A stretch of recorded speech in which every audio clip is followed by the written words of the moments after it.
செல்வமுத்துக்குமரா போற்றி போற்றி. நாம் ஏப்ரல் மாத ராசி பலன்களை பார்த்து கொண்டிருக்கிறோம். அந்த வரிசையிலே இப்பொழுது நாம் ரிஷப ராசிக்கான ஏப்ரல் மாத பலன்களை பார்க்கலாமா? ரிஷபராசி என்பவர்களே, உள்ளதை உள்ளபடி சொல்பவர், நடிக்க தெரியாதவர், நல்ல பண்பாளர். நீங்கள் உத்தியோகத்தில் உள்ள ரிஷபராசி என்பவர்களுக்கு அடிக்கடி தங்களுடைய அலுவலக வேலை நிமித்தமாக வெளியூர்களுக்கு செல்ல வேண்டிய உத்தரவு வரும். கவலை வேண்டாம்.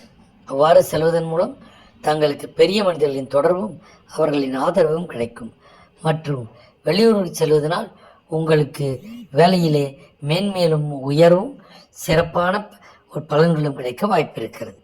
வியாபாரிகள் கடன் கொடுப்பதை தவிர்க்க வேண்டும். ஏனென்றால் பழைய பாக்கிகளை நீங்கள் போராடி வசூலிக்க வேண்டி வரும். எனவே கொடுக்கல் வாங்கலில் மிகுந்த கவனம் தேவை.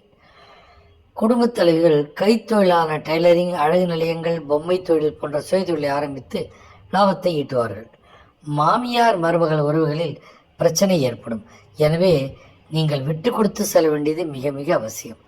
கலைஞர்கள் தங்கள் உழைப்பினை போட்டால் அதற்கேற்ற பலன்கள் தாமதமானாலும் கிடைக்கும் என்பதில் சந்தேகமில்லாமல் சொல்ல முடியும். எப்படி இருந்தாலும் வெற்றி உங்கள் பக்கம்தான். மாணவர்களே, கல்லூரி மற்றும் பள்ளியில் படிக்கும் மாணவர்கள் தங்களுடைய சக மாணவர்களுடன் சுற்றுலா செல்லும்போது படகு சவாரி மற்றும் நீர் விளையாட்டுகளில் மிகுந்த கவனமுடன் இருப்பது நல்லது. இல்லையென்றால் ஆபத்துகளை சந்திக்க வேண்டியது நிச்சயம் உண்டாகும். மற்றபடி இந்த மாதம் உங்களுக்கு சிறப்பாகவே இருக்கும்.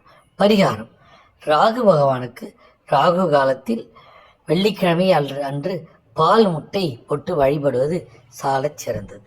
மற்றபடி இந்த மாதம் உங்களுக்கு எல்லா வகையிலும் நன்மை தரக்கூடிய மாதமாகவே இருக்கும். வாழ்க வளமுடன். ஓம் சிவாய நமச்சிவாய.